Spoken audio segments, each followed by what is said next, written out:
A man travels back in time and becomes a medieval prince. He jumpstarts the Industrial Revolution ahead of schedule, manufacturing gunpowder weapons and cannons. Armed with modern thinking, he establishes his own nation. The first thing he does after traveling through time is build city walls, because every winter his territory gets attacked by demonic beasts. But with only 3 months left before winter arrives, everyone thinks this is a suicide mission. Leo, however, has a plan. Leo first has people bring limestone and clay from the mines and orders workers to crush and mix them together. Then he has Emma use her fire magic to heat treat the mixture. After that, they mix it with gypsum at a 10-to-1 ratio and add water. Finally, they pour it onto stones. The next day, the stones transform into solid city walls. Early the following morning, Nightjax can't wait to test the wall's strength. The results speak for themselves. It's incredibly sturdy. Seeing this, Jax excitedly declares that at this rate of construction, building a border wall within 5 years would be a piece of cake. Leo responds that this is just the beginning. He also plans to use it to give all the townspeople solid houses. Jax is curious about what this alchemical powder is. Leo thinks for a moment and says it's cement. Just when they thought the walls would take shape quickly with the cement, they run into a problem. Without an experienced architect overseeing the project, the walls Jax builds alone could never withstand the demonic beasts. At this point, the finance minister Eden suggests recruiting a stonemason, but the border town doesn't have anyone with those technical skills, so Leo posts job notices throughout various towns. Before long, a schoolteacher shows up to apply. Leo wonders why a schoolteacher would apply for a stonemason position. Barry explains that he's from the Greycastle Stonemasons Guild,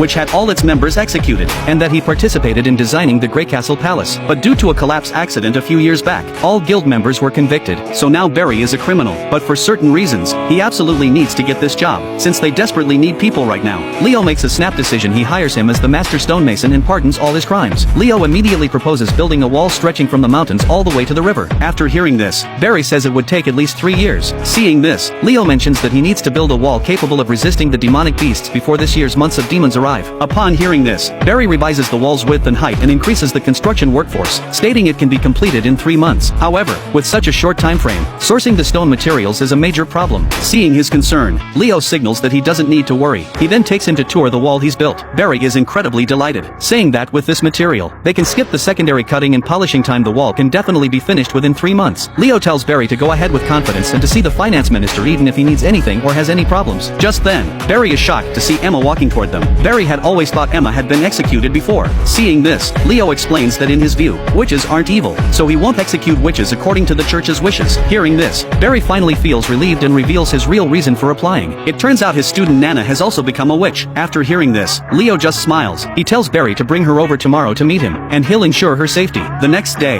Barry brings the witch Nana over. Nana is extremely shy and just greets Leo from a distance. Seeing how afraid she is, Leo brings her a piece of pastry. Nana's eyes light up when she sees the pastry, but she still doesn't dare approach. After all, in this world the church's doctrine calls for witches to be put to death. She doesn't want to lose her life over a piece of dessert. Just then, Emma comes downstairs. Emma and Nana are classmates. Nana can't hold back any longer. She rushes forward and hugs Emma. Filled with the joy of reunion, Nana happily eats the pastry. She then demonstrates her ability. She can heal damaged parts and even perfectly reattach severed limbs. Leo immediately recognizes that Nana's ability is an enormous asset to Border Town, especially after the months of demons arrive, when she'll be able to save many injured people. The next day, Leo makes an important decision to trade the territory's abundant ore with neighboring Willow Town in exchange for food. But this move angers the Lord of Longsong Stronghold. Previously, Leo had always traded expensive ore with them for cheap food, which they would then resell for massive profits. Now this prince has cut off the deal, so they send an envoy to inquire about the situation. The envoy arrives at Border Town and immediately spots the ships transporting food, but doesn't say anything and walks straight toward the prince's residence. Leo,